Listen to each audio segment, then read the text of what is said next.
Olá, que a paz de Jesus possa estar conosco neste momento, nos incentivando ao conhecimento, à aceitação do que vamos ouvir, à tranquilidade de saber que temos a condição de tudo que aprendemos começar com tranquilidade a prática.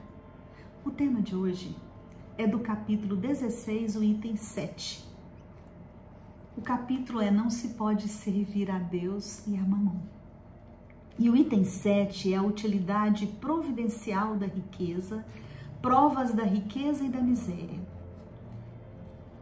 Se a riqueza houvesse de constituir obstáculo absoluto à salvação dos que a possuem, conforme se poderia inferir de certas palavras de Jesus, interpretadas segundo a letra e não segundo o espírito, Deus que a concede teria posto nas mãos de algum um instrumento de perdição, sem apelação nenhuma, ideia que repugna a razão. Sem dúvida, pelos arrastamentos da causa, pelas tentações que gera e pela fascinação que exerce, a riqueza constitui uma prova muito arriscada, mais perigosa do que a miséria.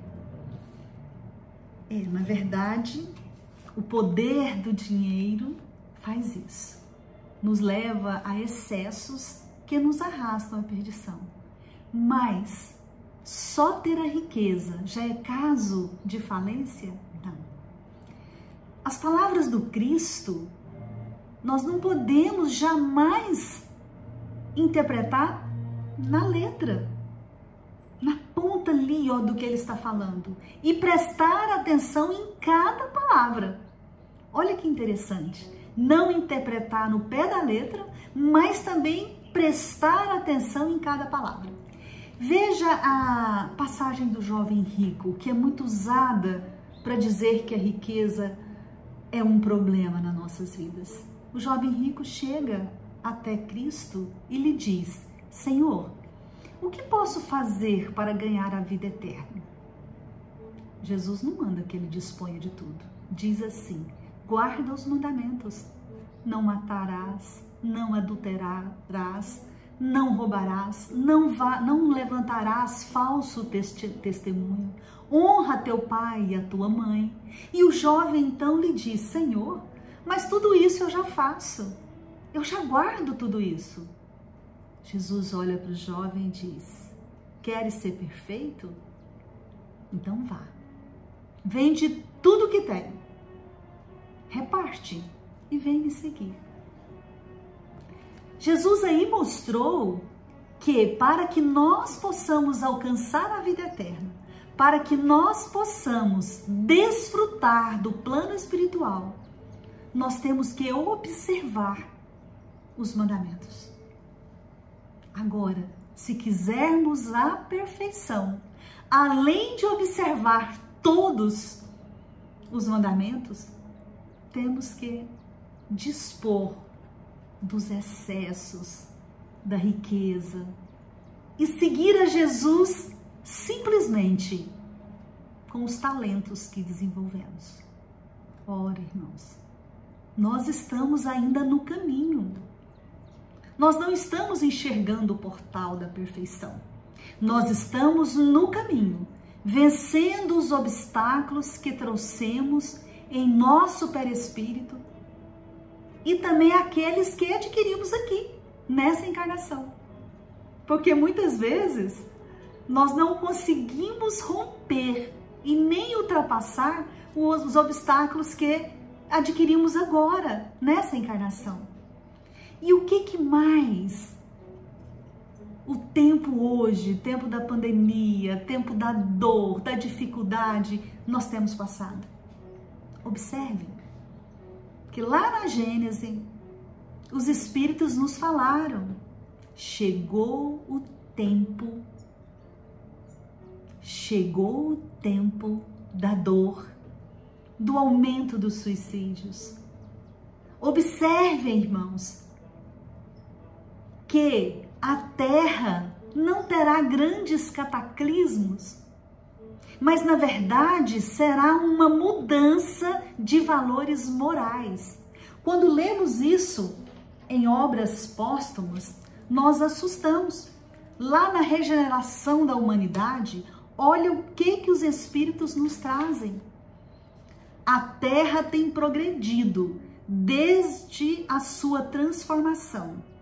Tem ainda que progredir e não que ser destruída. Não haverá destruição da Terra, mas sim queda de gigantes do materialismo, do egoísmo, da vaidade em excesso. E eles continuam. O que se prepara não é, pois, o fim do mundo material, mas o fim do mundo moral. É o velho mundo, o mundo dos preconceitos, do orgulho, do egoísmo e do fanatismo. Gente, isso é maravilhoso. E diz mais, que assim despontarão os que contêm o amor dentro de si. A época atual é a da transição. Os elementos das duas gerações se confundem. Olha lá na frente, mais na frente eles dizem assim: espíritos bons virão para ajudá-los. Esforcem-se, irão esclarecê-los, para lhes mostrar que errado era o caminho que trilhavam. Pelas vossas preces e exortações, podeis contribuir muito para que se melhorem, porque há perpétua solidariedade entre os mortos e os vivos. Vejam bem, a impressão é que essa mensagem está sendo dada hoje, porque fala das orações. Cada lar nosso se tornou um templo. Aumentamos o número de cultos, oramos um pelos outros. A família está mais próxima, se estranhando também, mas mais próxima, reajustando o buril dos relacionamentos. E aí em obras póstumas eles continuam. Desculpa. E como não se operasse bastante rapidez, observem que os suicídios se multiplicarão em proporções inauditas até entre as crianças. Irmãos, esse está nos últimos capítulos de obra póstuma, no item regeneração da humanidade. Quando a gente lê, a gente imagina que eles estão falando agora. Porque o que aconteceu conosco? Começamos a era do materialismo, incentivado por outros países, onde diziam, vão comprar, ditaram moda, obrigaram as pessoas a usarem marcas para se destacarem, e aí no roldão disso tudo, a humanidade foi envolvida. Pagamos escolas integrais para que tivéssemos mais tempo para trabalhar, para ter, e fomos esquecendo do ser. Uma amiga me ligou e falou, Tarsila, eu tô quase enlouquecendo. Porque antes, meus meninos ficavam o dia inteiro na escola, chegavam finalzinho da tarde, ficavam ainda um pouco com a babá. Eu tinha tempo, Tarsila, eu tinha tempo de fazer yoga, eu tinha tempo de massagens, eu tinha tempo de trabalhar. E agora eu estou trabalhando e cuidando de menino. Olha onde que eu fui, que regressão. Meus amigos, não é regressão, é oportunidade. Porque na verdade, os espíritos que chegam na nossa família não são espíritos para o outro cuidar. Não são espíritos para que a educação deles seja entregue a terceiros. São espíritos para que eu, mãe, pai, avó, possamos educá-los, evangelizá-los, dar exemplo. Se nós nos atermos a isso, nós vamos perceber que o que a minha amiga reclamava, Tarsila, eu nem compro roupa nem sapato mais. Antes eu tinha esse poder de ganhar até mesmo com o que eu me vestia. Mas, na verdade, precisou-se voltar para casa, para que pudéssemos aprender que o materialismo estava consumindo o objetivo da nossa evolução. Se soubermos, irmãos, perceber as mensagens dos Espíritos, se nós formos lá no Livro dos Espíritos, da questão 803 para frente, que fala das provas da riqueza e da miséria, nós vamos entender que nós não temos já o fatalismo de perder porque trabalhamos ou porque herdamos, até mesmo porque herdamos dos nossos pais bens materiais. Isso não nos leva à perdição. Que na verdade foi perguntado a eles, se todo mundo fosse do mesmo nível financeiro, como seria? Impossível, impossível.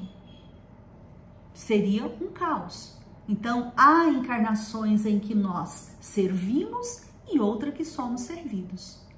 Há encarnações que nós pedimos para não ter, para que nós possamos conseguir assimilar com mais humildade, com mais tranquilidade, as leis de Deus.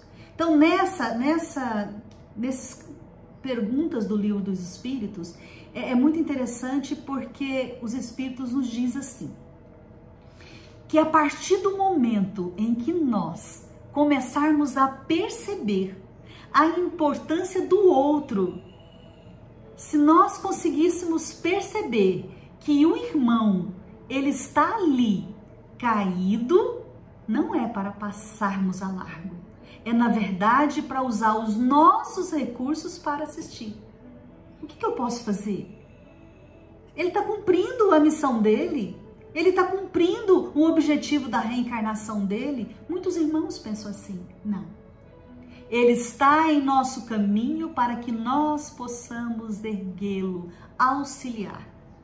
Temos na família parentes que têm o vício do álcool, parentes que não sabem guardar, que gastam em excesso, e muitas vezes a gente ajuda e depois fala, não dá para ajudar mais. É assim? Não. Enquanto a necessidade estiver passando ao seu lado, a sua obrigação é a da assistência. Nós temos que movimentar em nós a energia do servir. Joana, no livro dela, Homem Integral, ela nos chama a atenção para isso. Que nós não podemos fazer um esforço para o outro, para que o outro melhore. Isso quer dizer, nós não vamos cobrar do outro. Mas nossa movimentação tem que ser de auxílio ao outro. Porque a inércia só vai trazer a dor do outro. A inércia só vai fazer com que cada um de nós vá perdendo o interesse pelo outro. É necessário agora, irmãos, entendermos isso.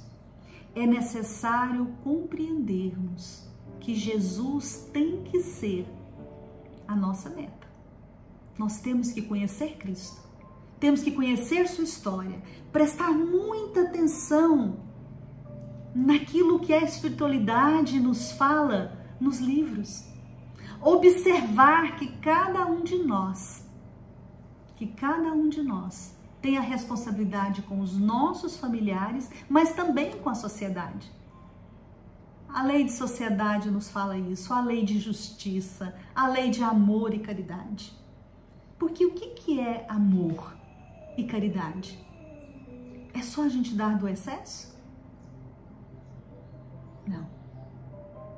O amor é a gente entender quem nos magoa, quem nos maltrata, é entender e perdoar.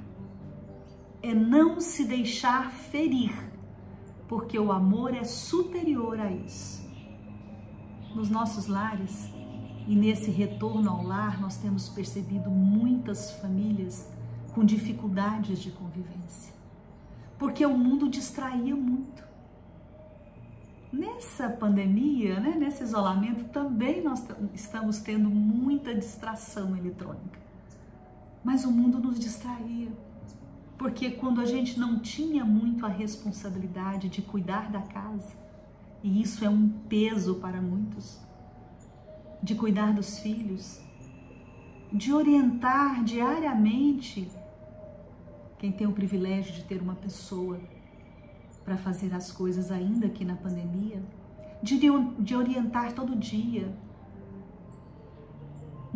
Isso é um privilégio de poucos. E nós estamos vendo famílias que a dificuldade do relacionamento está maior. Que as pessoas não estão dando conta de simplesmente compreender o outro, de simplesmente conviver. Continuam se afastando. Até quando? Até quando? Um vírus tão pequeno, que foi responsável e que é responsável por tanta dor, ainda não conseguiu atingir o mais profundo do nosso ser? Um vírus tão pequeno foi capaz de agir no mundo inteiro. E independente da riqueza e da pobreza, todos estão partindo da mesma forma. E aqueles que têm vaidade imensa partiram para o plano espiritual, ensacados e sem roupa. Isso é triste? Dois caminhos a refletir. O profeta Isaías dizia: feliz daquele que do útero, que chega ao mundo sem roupa, sem nada, imerso na água, e vai embora também sem nada. Estamos indo embora, literalmente sem nada, mas com as nossas ações, vestidos com a nossa bondade, abraçados por companheiros que auxiliamos e levantamos. A riqueza maior que nós estamos tendo hoje é a riqueza do tempo. Vamos saber usar esse tempo. Vamos saber usar esse tempo para nos cuidarmos, para encontrar em nós as feridas, até mesmo da infância, juventude, e nos curarmos. Brilhe a vossa luz. Ser capaz de tirar as escamas dos complexos, das tristezas, das mágoas, dos ódios que às vezes ainda temos. E tirando essas escamas, deixar brilhar a sua luz. E curados de nós mesmos, possamos caminhar. E onde estivermos, iluminar aqueles que estão precisando do sopro divino, mas que a nossa vibração chega até eles. Esse é um papel fantástico e é uma tarefa imensa. Pensemos nisso, pensemos nisso. Esses dias escutei uma história do Chico que me fascinou. A maioria de vocês conhecem, mas vale a pena a gente repetir. Chico tinha um cachorrinho que ele adorava. E ele então cuidava, chegava do serviço e cuidava desse cachorro, e ia na horta. Um belo dia, o cachorrinho dele adoeceu. E aí, Chico pegou, comprava os remédios, chegava do trabalho, ficava tempos e tempos ali, até bem tarde, cuidando do cachorrinho. A irmã do Chico, que o amava muito, Você vê que o amor tem o amor de várias formas. O amor posse, o amor que não vê o lado do outro, né? O amor que só age, o amor que só recebe. Então a gente tem que entender o que o nosso amor está fazendo com a gente para que a gente esteja agindo com o outro para o bem ou para o mal? Para ajudar ou para prejudicar? E a irmã de Chico, o que ela fez? Chico foi trabalhar, ela falou, gente, eu não estou aguentando o sofrimento do meu irmão. Meu irmão sofrendo, trabalhando até... Foi lá e matou o cachorro. Envenenou o cachorro de Chico. E o Chico descobriu e ficou muito magoado. Não brigou, ficou muito magoado. E aí aquela mágoa, ele ia trabalhar, e psicografando, à noite no centro, um belo dia Emmanuel aparece para ele. Chico, nós estamos tendo dificuldade em trabalhar, em te usar. Ah, mas por quê, mano? Não estou fazendo nada diferente. Ele falou, você não está fazendo nada diferente, mas você está diferente. Porque tem algo em você, Chico, que está prejudicando o nosso trabalho. Tem uma energia rondando em você que está nos incomodando, porque não nos deixa agir plenamente na tua mente. O teu coração está magoado. Ah, mas tá mesmo, porque você sabe, mano, o que a minha irmã fez. Ele falou, pois é, Chico, e eu quero te propor um exercício. Você vai descobrir o que a sua irmã mais gosta, o que ela mais quer, e você vai comprar para ela. O quê, mano? Ela me maltrata. Ela me maltrata matando o meu cachorrinho e você quer que eu ainda presenteie-o? Eu não entendo. Ele falou, mas você vai fazer. Disciplinado, obediente. Chico pergunta para a irmã e ela fala que o mais queria na vida, que ela mais sonhava, era uma máquina de costura. Chico então compra em 12 prestações ou em 24, não me lembro. Antigamente tinha, né? Eu lembro que eu comprei o videogame para o meu filho, Atari, em 12 pagamentos, que foi num consórcio.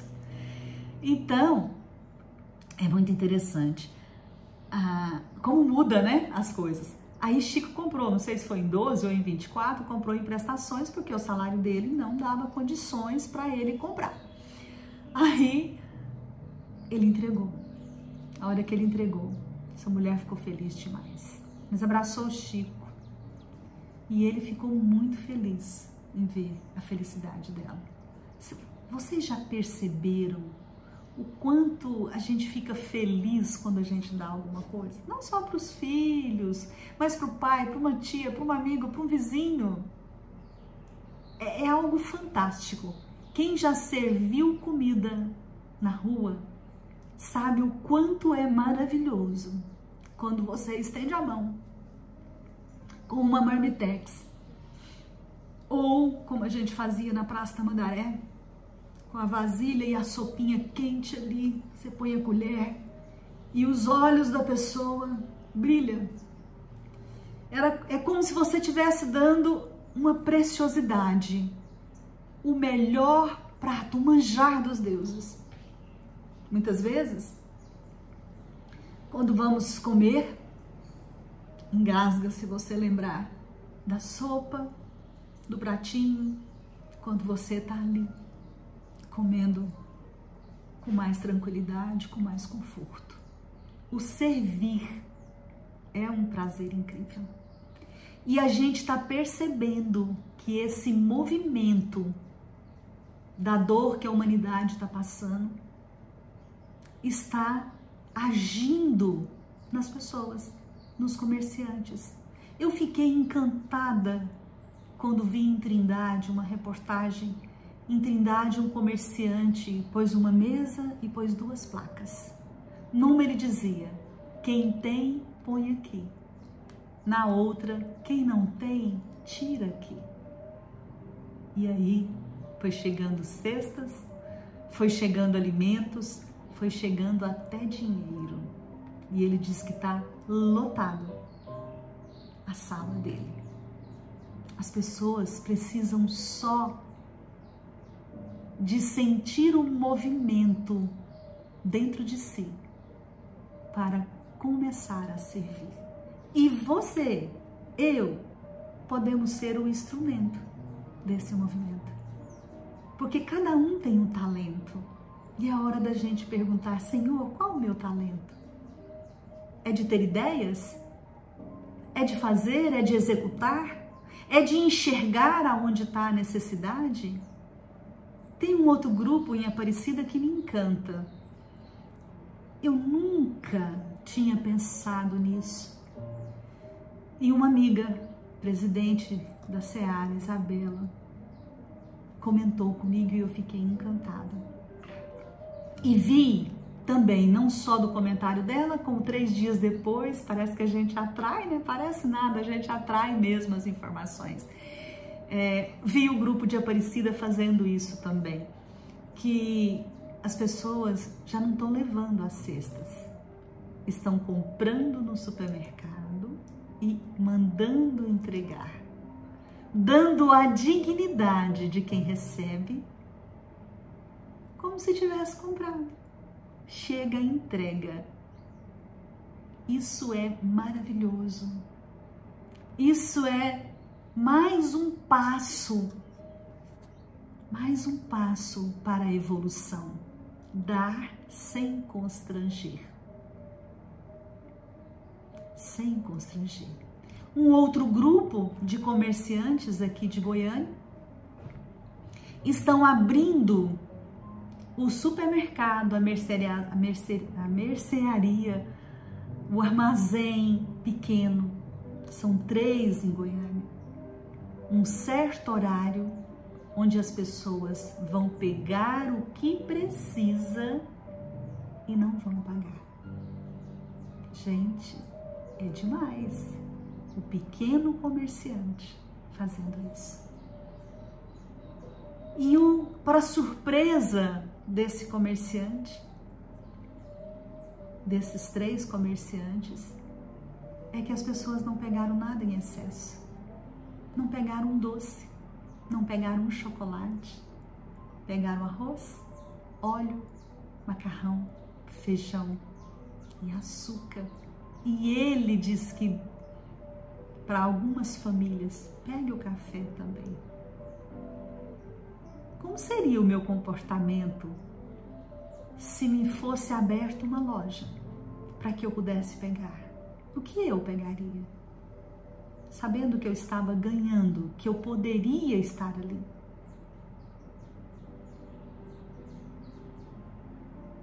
O que eu faria? O que eu pegaria?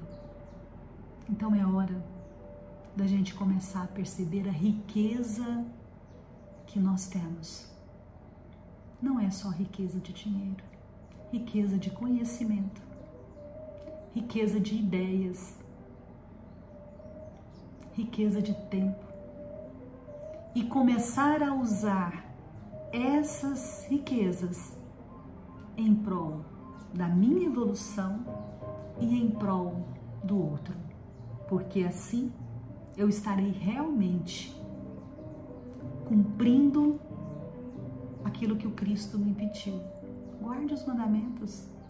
Ame o próximo como a ti mesmo.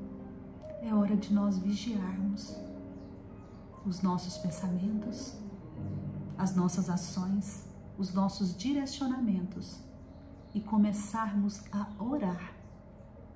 Até mesmo as nossas orações fazem toda a diferença na nossa vida e na vida do outro. A espiritualidade tem nos alertado para isso. Faxina os teus pensamentos. Limpe a tua mente para que você possa ser dínamo de amor, de paz, de harmonia, de dignidade, de ética. Limpe seus pensamentos e aí deixe penetrar pela luz do nosso Pai, pela presença crística, e direcione para o outro. Olha que maravilha nós teremos quando pudermos entender que não custa nada a gente fazer a caridade, ouvindo as palavras do Cristo. Onde estiveres, 2 ou mais pessoas em meu nome, ali eu estarei. E quando nós nos fechamos no quarto da nossa mente, nós nunca estamos sozinhos. Estamos, no mínimo, a gente e os nossos mentores. E com certeza Jesus vai cumprir, porque Ele sempre cumpre o que nos diz. Ele está conosco, Ele estará conosco. E com a presença de Jesus em nosso coração, em nossa mente, nós podemos direcionar aos irmãos que estão acamados, aos irmãos que passam pela difícil prova de buscar o ar. Podemos sussurrar à distância: Jesus está ao seu lado. Pense firme. Jesus está contigo. É Ele que nesse instante te faz relembrar que Ele é o caminho, é a verdade e é a vida. Tenha fé e esperança, irmão. Tudo passa e isso também vai passar. E acredita, essa mensagem chega. Visualize primeiro os hospitais de Goiânia, cada um. Faça esse exercício. Você tem a riqueza do tempo, a riqueza do conhecimento, você tem a maior riqueza, que é a fé. Visualize cada hospital, penetre nesses hospitais. Se você está com os nomes de amigos que estão passando por esse processo difícil, leia o nome de cada um e vibre. E vai entrando nos hospitais, levando a mensagem do Cristo, entrando junto com uma luz do seu lado, com o seu mentor do outro, e você ali vai penetrando e vai visitando os leitos. Em nome de Jesus, percorra os hospitais de Goiânia, dos interiores, de Goiás, do Brasil e do mundo. E aí, nós vamos sentir a grandeza que é, o poder que temos de dar ao outro a bandeira de Ismael. De dar ao outro a visibilidade de que nosso Brasil é a pátria do Evangelho. E nós então nos sentiremos projetados para levar aonde quer que necessite a luz e a certeza de que Jesus não desampara nenhum dos seus filhos. Que a paz do Mestre esteja conosco e que nós possamos entender que da luz do Criador nascemos, múltiplas vidas vivemos para a mesma luz ouvir. E em meio à humanidade, somos míseros cativos da iniquidade e da dor. Esse poema, Marchemos, é lindo e está no livro... me fugiu o nome do livro. Psicografia de Chico Xavier. E neste livro nós podemos perceber que a historidade estava sempre soprando nos ouvidos deste homem-luz palavras de consolo, de verdade, de paz e de harmonia. Que Que Jesus nos abençoe hoje e sempre. Que assim seja.